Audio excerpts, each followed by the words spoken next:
কেন্দ্রীয় প্রোগ্রামের উপলক্ষে আলোচনা সভার সম্মানিত সভাপতি ও সিনিয়র নেতৃবৃন্দ, উপবিষ্ট সাংগঠনিক নেতৃবৃন্দ, কর্মীবৃন্দ, আসসালামু আলাইকুম। আমরা এখানে যখন আলোচনা করতে বসছি তাহলে আমার একটা আলোচনা যদি আপনারা মনোযোগ দেন তাহলে জিনিসটা আমরা যদি ওয়ার্ড থেকে যদি যাই, আমরা ওয়ার্ড পর্যায়ে কজন গেছে আমরা এটা দেখি না।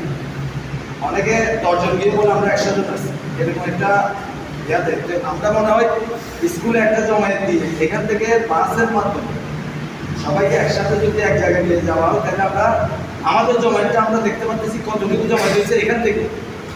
ওখানে গেলে হয়তো 1 নম্বর ওয়ার্ডে বলবে আমরা 100 জন আসছি, 2 নম্বর ওয়ার্ডে বলবে আমরা 500, এভাবে বলার পরে কিন্তু আসলে চাইতে কয়জন, 20 জন নয়, 30 জন নয়, 10 জন। ওখানে কি আমরা লোকসভা যদি আমরা এখান থেকে দেখে দেখি তাহলে মানে আমাদের একটা ধারণা থাকবে আমরা বারগুলো থেকে বৃহৎ জমায়েত দিতে পারছি কিনা। 1 2 নম্বরে যদি আপনারা গাড়ির ব্যবস্থা করেন সবাই সম্মিলিতভাবে, একটারে সম্ভব না, সবাই সম্মিলিতভাবে আমরা যদি গাড়ির ব্যবস্থা করি ওভাবে চাইতে ভালো হচ্ছে এটা। আর আমরা ইউন যুবদলের পক্ষ থেকে আপনাদেরকে ইনশাল্লাহ আশ্বস্ত করতে পারি মিনিমাম পুরা ইউনিয়ন থেকে আমরা 300 থেকে 400 আপনাদেরকে ম্যান পাওয়ার দিতে পারবো ইনশাল্লাহ। মিনিমাম 300 থেকে 400 যদি আপনারা ওইভাবে আমাদেরকে এই যোগাযোগ যাতায়াত ব্যবস্থাটা করে দিতে পারেন, যোগান দেন বা ব্যবস্থা করে দিতে পারলে ওইটা আমাদের জন্য ভালো হয়।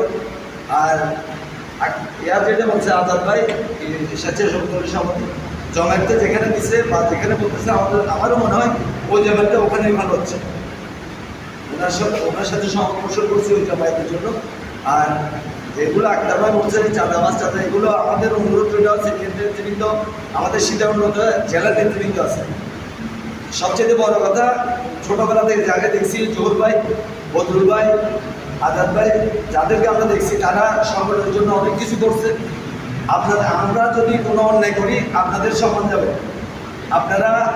আপনাদের যদি আমাদের অনুরোধ থেকে অনুরোধ হলো আপনারা কারা কীভাবে কী করছে না করছে আপনারা নোট করবেন, নোট করে এগুলো আপনার ব্যবস্থা করবেন। যে হোক আমি হলে আপনাদের প্রতি অনুরোধ হলে এটা।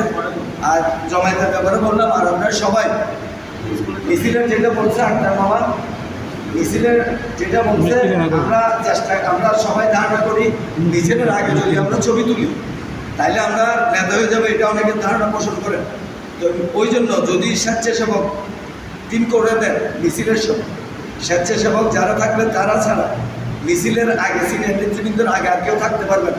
আপনারা যদি এইভাবে একটা দিক নির্দেশনা দিলে শৃঙ্খলাটা, আমাদের জমায়েতের শৃঙ্খলাটা বা মিছিলের শৃঙ্খলাটা বাড়াগুণ্ড, তাহলে আমাদের সৌন্দর্য বৃদ্ধি পাবে।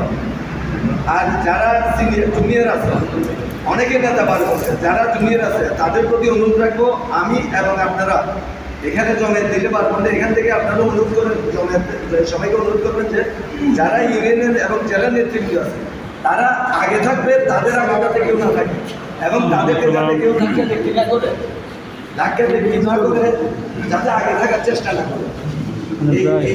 এই দিক নির্দেশনাগুলো যদি আপনারা তাহলে আমাদের জমায়েত এবং আমাদের বারগুণ্ড মিছিলটা সৌন্দর্য বৃদ্ধি পাবে। এই বলে আমার বক্তব্য শেষ করছি। আসসালামু আলাইকুম।